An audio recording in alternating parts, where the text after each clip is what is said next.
On commence donc ce mois de juillet pour moi avec L'accident de piano de Quentin Dupieux.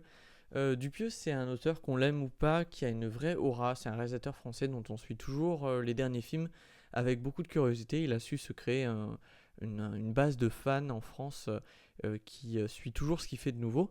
Et même si je suis globalement très mitigé sur sa filmographie, je suis toujours curieux d'aller en salle pour voir ce qu'il propose. J'avais plutôt aimé Dali, même vraiment aimé au fur et à mesure que le film prenait un peu de l'âge dans ma tête. J'avais vraiment détesté le film Le Deuxième Acte. Ça avait été euh, vraiment un de mes films, enfin mon film, mon Dupieux que j'aimais le moins. Et L'accident de piano donc a été une des séances de cinéma les plus désagréables de l'année pour moi. Vous êtes prête? Vous êtes né le 12 mars 1989. On sait que vous avez atteint un niveau de vie absolument délirant, très vite. Je suis trop pressée d'en savoir plus. Je me tais. Allez-y. Donc le film raconte l'histoire de Magali, une youtubeuse qui, suite à un accident pendant un de ses tournages, fait une sorte de retraite dans un chalet en montagne avec son assistant. Et à partir de là, il y a toute une intrigue qui se développe autour d'une interview qu'une journaliste veut faire de Magali. Je comprends plus du tout là où Dupieux essaie de m'emmener avec cette histoire. Je ne comprends pas surtout l'intérêt de l'histoire qu'il raconte. Pourquoi raconter cette histoire Pourquoi avec ces personnages Pourquoi choisir ce lieu J'ai l'impression de voir un réalisateur qui fait un film tous les ans, en fait plus par défi personnel ou par envie toujours de faire du cinéma, mais sans idée, ce qui est un peu d'ailleurs le méta-texte du film, ce qui est intéressant. J'ai trouvé l'histoire extrêmement confuse. Il y a un discours daté sur internet qui est un peu insupportable quand on connaît bien ce milieu. Il y a un discours sur la célébrité qui est complètement inintéressant, je trouve.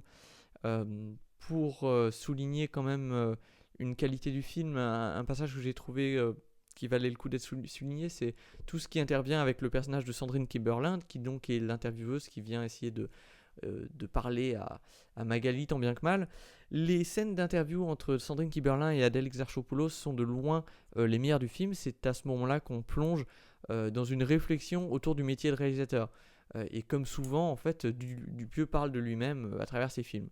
Et cette fois-ci, il y a une belle interrogation qui est: pourquoi est-ce que le personnage de Adèle Exarchopoulos, donc Magali, continue de faire des films, des vidéos dans lesquelles elle se mutile? Et par extension, pourquoi est-ce que Quentin Dupieux continue de faire des films? En fait, pourquoi est-ce qu'on continue, en tant qu'artiste, à faire quelque chose qui nous fait souffrir? Et en fait, quand on voit ce film, on se demande pourquoi Dupieux continue de faire des films si c'est ça le résultat, en fait. Et le film parle un peu de lui-même d'une manière où il se trahit un petit peu, je trouve. Euh, Malheureusement, le plus gros défaut de ce film qu'on puisse trouver, c'est que Dupieux a de plus en plus de mépris pour ses personnages et ça se sent. Euh, En fait, c'est un réalisateur qui progressivement devient de plus en plus pessimiste. Il manque complètement de foi en l'humanité, ça se voit dans ses films. C'est des films qui sont horriblement crus sur l'humanité et qui manquent complètement d'espoir et ça fait que c'est très désagréable à regarder en fait. En dehors de ça, Adèle Exarchopoulos, je la trouve complètement insupportable dans ce rôle, elle fonctionne pas du tout. Ses mimiques et son jeu caricatural, il devient fatigant immédiatement en fait. Je trouve que c'est pas une comédienne qui fonctionne bien dans les comédies et dans ces films-là. Je trouve qu'elle est pas aidée par le scénario, mais c'est triste parce que c'est pas la première fois où elle se retrouve dans un rôle où euh, elle peine vraiment à cause du casting quoi. Voilà, je trouve que c'est un cinéaste qui devient de plus en plus poussif, qui a de moins en moins de choses à raconter et qui devient de plus en plus cynique et pessimiste. Et je déteste ce genre de réalisateur et ce genre de film globalement. J'espère qu'il pourra revenir à des choses comme plus Dali ou Yannick ou Réalité. J'ai des avis un peu assez communs sur Dupieux, mais voilà. On enchaîne avec Jurassic World Rebirth, donc réalisé par Gareth Edwards, qui est un scénario très très commun dans l'univers de Jurassic Park, c'est-à-dire un groupe de mercenaires à la solde d'une grande boîte pharmaceutique qui retourne sur une des îles peuplées de dinosaures pour prélever des échantillons de sang à certains dinosaures pour confectionner un médicament qui va enrichir ce labo pharmaceutique, etc. Dr. Henry Loomis, this is Zora Bennett, our mission specialist. Sorry, what mission? This would be a medical breakthrough that could save countless lives. It comes from the largest dinosaurs on the planet. Oh my god. Voilà, un scénario très habituel. Et c'est sûrement pour ça que ce film a été accueilli de manière très hostile par la critique. J'y suis allé en m'attendant à une catastrophe, comme l'avait été pour moi toute la saga Jurassic Park jusqu'à présent, quasiment, évidemment sauf le premier, mais surtout tous les 3 Jurassic World ont été complètement catastrophiques, et je m'attendais à quelque chose d'aussi catastrophique. Et c'est en effet un film qui ne fait absolument rien d'original, c'est-à-dire que tout a déjà été vu, c'est extrêmement prévisible, les personnages sont tous des archétypes très caricaturaux, tous les rebondissements sont extrêmement prévisibles, les méchants, les gentils, etc. Mais je trouve que le réalisateur Gareth Edwards a l'intelligence de dire, de toute façon, tout a déjà été dit, tout a déjà été fait dans cette saga, il n'y a plus rien d'original à raconter. Et donc, il ne cherche pas à raconter quelque chose de nouveau, mais seulement à faire une sorte d'anthologie des meilleures situations de la saga. Et dans ce sens-là, en fait, ça marche plutôt bien. C'est un film qui, d'un point de vue technique, et je trouve assez réussi, est assez impressionnant sur un pur point de vue de divertissement de blockbuster. On retient par exemple la scène dont tout le monde a parlé, avec le T-Rex et le bateau gonflable, qui est très réussi dans les situations qu'elle présente, dans la création d'un suspense avec le bruit, etc., avec l'évolution et même un petit peu d'humour. Voilà. Jurassic World Rebirth, je vais pas trop m'attarder parce que c'est un film qui ne vaut pour moi que pour sa prouesse technique, et encore, c'est pas une grande prouesse, mais il y a un vrai savoir-faire de son réalisateur quand même pour filmer les grosses bébêtes. C'est le réalisateur de Godzilla, c'est un réalisateur qui sait filmer les échelles de tailles différentes en fait. Voilà. En dehors de ça, c'est vraiment le service minimum. C'est un film qui a été fait en très peu de temps. Mais donc, je ne m'attendais pas à autre chose d'un film Jurassic Park. Et je suis plutôt agréablement surpris. J'étais également très curieux de découvrir le Superman de James Gunn. Donc, je ne vais pas forcément résumer l'histoire. C'est un film qui parle de Superman sans être une origin story, réalisé par James Gunn, donc le réalisateur des Gardiens de la Galaxie. C'est un film que j'ai plutôt bien aimé, et par extension un réalisateur, c'est un film et par extension un réalisateur qui comprend bien ce que le public attend des films de super-héros aujourd'hui. C'est-à-dire qu'on est fatigué des origin stories, on a l'impression de les avoir toutes vues, et on cherche une évolution dans le ton pour s'éloigner de la comédie pure. Et c'est un film qui arrive en fait à trouver un équilibre entre un ton léger humoristique et un traitement sérieux de son personnage principal.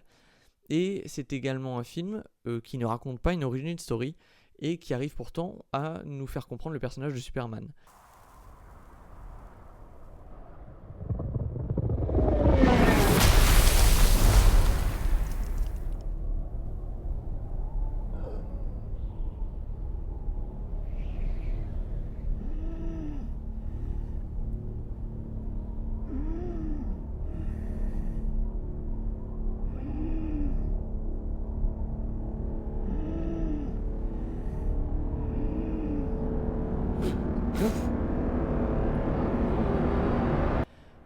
Globalement, comme l'avait rappelé le faussaire de film dans sa vidéo dessus, c'est un film qui comprend bien le ton des comics de super-héros, autant dans sa mise en scène que dans son ton en fait.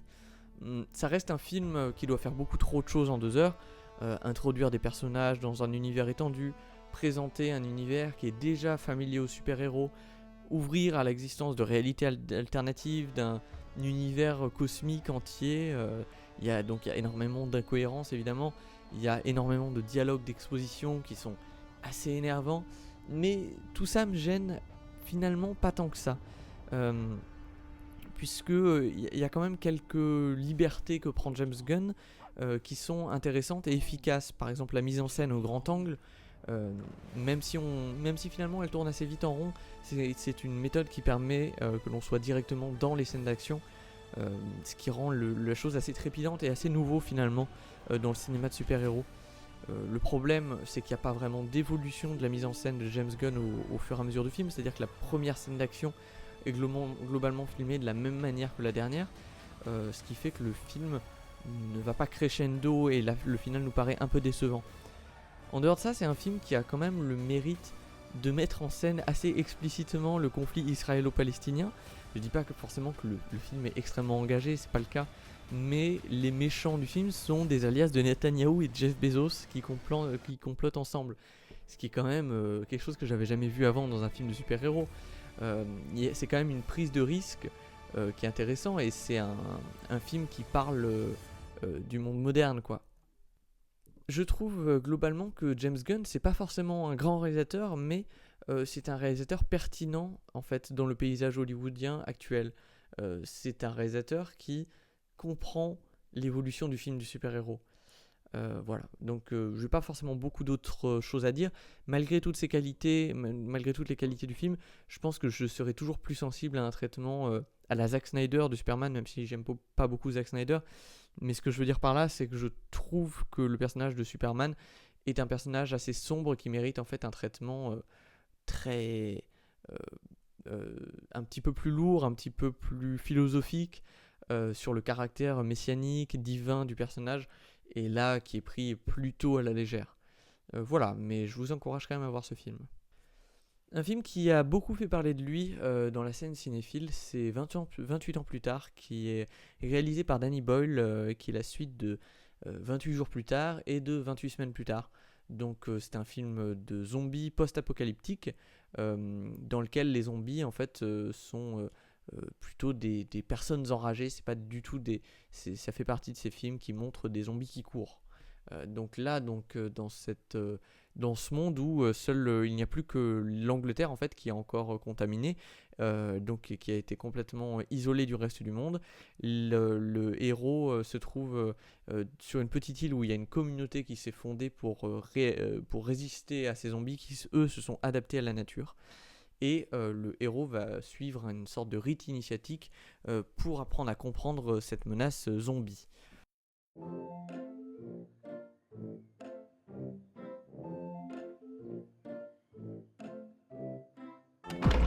Wait, sit here. Sit. Auntie, what's going on? Jimmy, sit still, keep quiet, and do not move from this spot. C'est un film qui est réellement original. C'est un blockbuster, c'est quand même un film à gros budget qui présente vraiment quelque chose artistiquement que l'on ne voit pas ailleurs. Que ce soit au niveau du scénario, au niveau du montage, au niveau de la réalisation, de la méthode dont ça a été filmé. C'est un film qui a été filmé avec l'iPhone, même si ça ne veut pas forcément dire grand-chose, parce que c'est des iPhones avec ensuite des objectifs de cinéma qui sont posés au bout, mais quand même, c'est une proposition intéressante. Et malgré tout ce que ce film a d'intéressant à proposer, je n'adhère pas du tout, je n'ai pas du tout apprécié le film. C'est un film qui m'a profondément contrarié. Je suis sorti de la salle en ayant passé vraiment un mauvais moment. Typiquement, c'est un film qui est motivé par un élan artistique sans limite par Danny Boyle et son co-scénariste Alex Garland. Et en fait, c'est un film qui aurait gagné à être limité, je trouve, à la fois dans l'écriture et dans la réalisation. Je n'aime pas du tout le montage du film, et je trouve que le montage du film, c'est l'originalité principale de ce film. Et si on n'aime pas le montage, on ne peut pas aimer le film. C'est un montage complètement frénétique, avec énormément d'effets de jump cut en permanence, un montage avec assez peu, je trouve, d'espace, de respiration, et qui est tout le temps à un rythme effréné quasiment, pour tenter de donner du rythme, un rythme que l'on ne trouve jamais. Et je trouve que c'est une façon assez superficielle de faire. C'est un film aussi qui a créé un débat parce que dans la scène cinéphile encore, parce que c'est un film auquel on peut reprocher énormément d'erreurs de cohérence. Et il y a des gens qui ont défendu le film en disant que finalement on ne devrait pas tellement s'intéresser à de la cohérence quand on critique un film, mais on devrait passer au-delà de ça et s'intéresser à ce que propose le film artistiquement. Mais en fait, je trouve que dans un film qui tourne autour de la survie dans un monde de zombies, donc le père apprend à son fils des règles de survie sur continent, c'est un film qui est bourré d'incohérences, mais à un point où c'est devenu pour moi complètement insupportable, et ça a complètement brisé mon immersion dans ce que le film racontait, et ça m'a profondément contrarié. Et en fait, je trouve que quand on écrit un film, on se doit quand même d'écrire une histoire qui se tient debout. Et en fait, ça, c'est un aspect du travail du scénariste qu'il faut quand même souligner, c'est qu'on raconte une histoire qui doit se tenir. Et là, c'est une histoire qui ne se tient pas du tout. Donc, pour résumer, je n'ai pas du tout aimé la réalisation, je n'ai pas du tout aimé l'écriture, mais c'est un film que je serais prêt à revoir pour essayer de nuancer un petit peu mon avis, parce que j'ai pas vraiment grand chose de construit à expliquer dessus, juste parce que j'aime pas du tout la proposition, en fait, tout court. Ensuite, je voulais dire 2 mots sur Eddington, donc un film qui est réalisé par Ari Aster, donc un film qui est plutôt un réalisateur qui est plutôt connu pour ses films d'horreur comme Hérédité ou Midsommar, qui cette fois-ci fait une sorte de western politique dans l'Amérique durant le Covid, donc en 2020, dans lequel Pedro Pascal et Joaquin Phoenix sont des candidats opposés pour devenir maire d'une petite ville qui s'appelle Eddington. I am recording this. Fair warning. Is that really necessary? Look, Joe. 6 feet.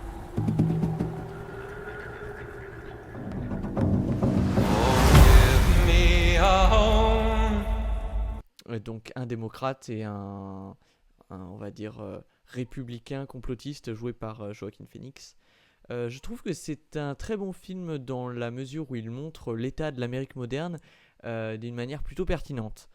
C'est un film qui, ça se voit, a été réalisé par quelqu'un qui connaît très bien Twitter, qui montre bien tous les conflits, tous les contradictions, on va dire, de l'Amérique moderne, de tous les côtés, c'est-à-dire autant la gauche, la droite, le côté ultra théorie du complot, etc. Mais en fait, même si la première partie du film est très bien et très réussie, parce qu'elle établit très efficacement toutes ces situations, c'est un film qui peine parce qu'il ne prend aucun parti et qu'il ne va pas clairement dans une direction, et qu'en fait il ne tranche pas et il ne se politise pas. Pour un film qui traite de sujets extrêmement politiques, c'est un film pas vraiment politique. Et cette contradiction au sein du film, on la comprend au fur et à mesure que le film avance, et lorsque la fin arrive, on comprend que le film n'a juste pas de conclusion à donner, et par extension, n'a pas vraiment de choses à dire en fait sur le sujet qu'il traite, sur l'Amérique moderne. Et en fait, c'est un peu triste parce que je trouve qu'il y avait un meilleur film à faire à partir de cette histoire, notamment en continuant plus longtemps l'opposition de la campagne électorale entre les deux, sans donner de spoilers. C'est en fait pas vraiment le focus principal du film comme on pouvait s'y attendre. Un peu d'une manière similaire à Boys Afraid, en fait, qui était le film précédent de Ari Aster, où le début est très réussi. En fait, il y a le traitement en apparence d'un sujet qui fonctionne très bien, mais qui en fait va pas vraiment beaucoup plus loin et ne creuse pas beaucoup plus. Également, le gros problème du film, c'est qu'il oublie le bon fond de son personnage principal, qui est quand même montré comme quelqu'un qui a envie d'aider sa communauté, etc.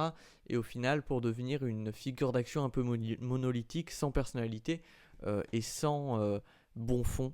Il oublie également le personnage d'Emma Stone qui disparaît complètement du film parce qu'il n'y avait rien d'autre à raconter, alors que finalement, quand on apprend ce qui s'est passé avec ce personnage, on se dit qu'il y avait plus à faire.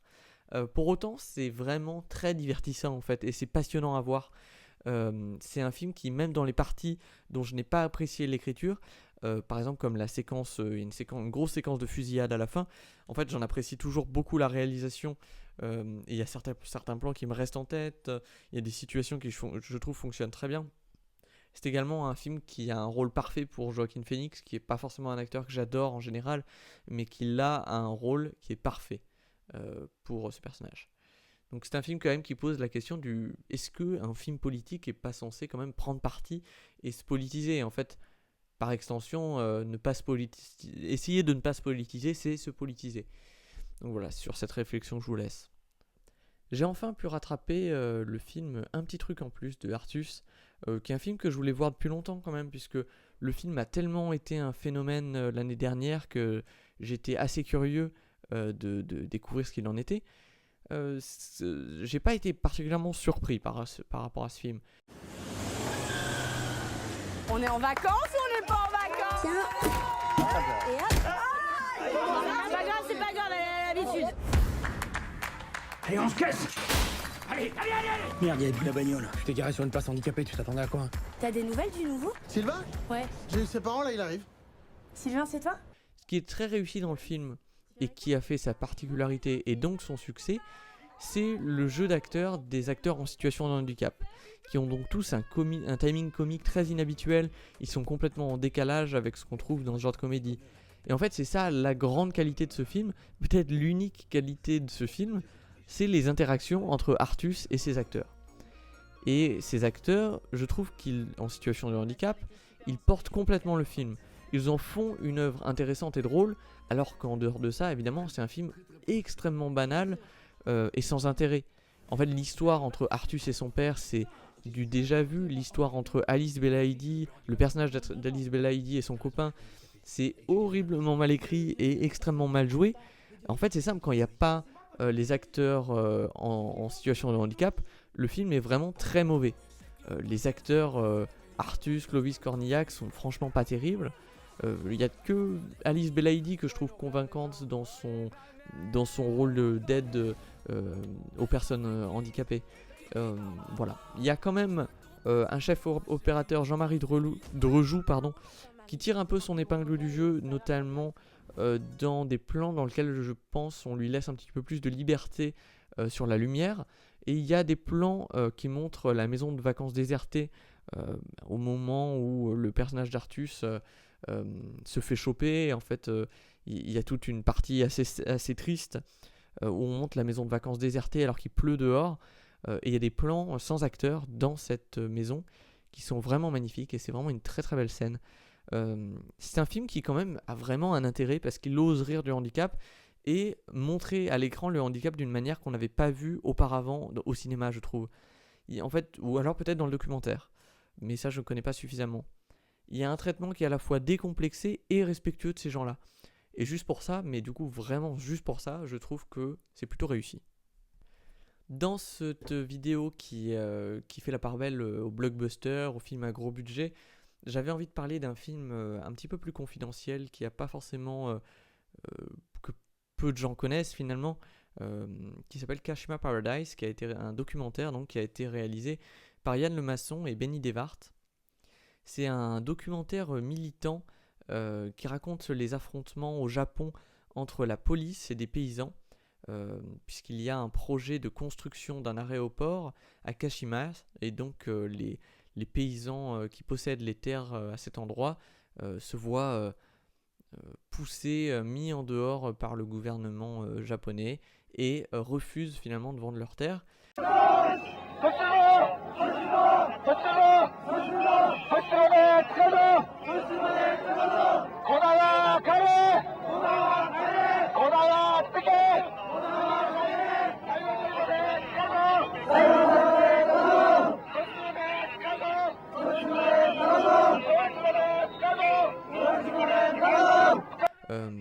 Donc Yann Lemasson, qui était un chef opérateur très connu de cette époque, s'est rendu là-bas avec sa compagne Benny Devart et ont habité en fait pendant... donc tout se déroule pendant les années 70. Ils ont habité pendant plusieurs mois à cet endroit pour essayer de comprendre un petit peu tous les rapports de pouvoir, de classe, les enjeux à travers cet événement. Et en fait, ce qui est intéressant, c'est que c'est un documentaire militant. Donc en fait, Yann Lemasson ne se cache pas du tout d'y être allé avec une subjectivité totale, c'est-à-dire pour défendre les paysans qui défendent leurs terres. C'est un film qui donne une réflexion plus large sur le basculement de la société japonaise vers une société capitaliste, traditionnaliste. Donc évidemment, le cliché de dire que le Japon c'est un pays entre tradition et modernité est complètement montré dans ce film, où il y a une tradition qui est perpétuée par les classes dominantes, et à la fois une modernité qui s'exprime par la construction de cet aéroport. Donc voilà, et la question de comment est-ce qu'on peut résister à la création d'une société hyper capitaliste qui est le Japon des années 70. Donc c'est un vrai film militant qui prend parti. C'est également un film prolétaire, un film pauvre en fait, un film sans budget. Enfin pas pauvre par sa mise en scène, mais pauvre par son manque de budget, puisqu'il a été tourné en noir et blanc pour des questions de budget, parce que les bobines de noir et blanc coûtent largement moins cher que les bobines de couleur. Et c'est également un film qui a été diffusé, comme beaucoup de films de cinéma direct, par des biais alternatifs dans la France des années 70. Yann Lemasson, qui est la personne du coup derrière la caméra, qui est à la fois réalisateur, caméraman, chef opérateur, a bénéficié d'une place unique en fait pour filmer ce conflit, puisque les journalistes avaient une liberté totale et étaient protégés des affrontements. C'est-à-dire qu'il y a des images qui sont complètement hallucinantes en termes d'images d'action, de combat, puisque Yann Lemasson peut se positionner vraiment au milieu des affrontements, puisque le journalisme étant très protégé au Japon, il avait aucun risque d'être attaqué par qui que ce soit. Et c'est un film qui donne vraiment un sens au terme de cinéma direct, puisque les images sont extrêmement crues, extrêmement directes, extrêmement impactantes et impressionnantes, comme un vrai film d'action, de documentaire.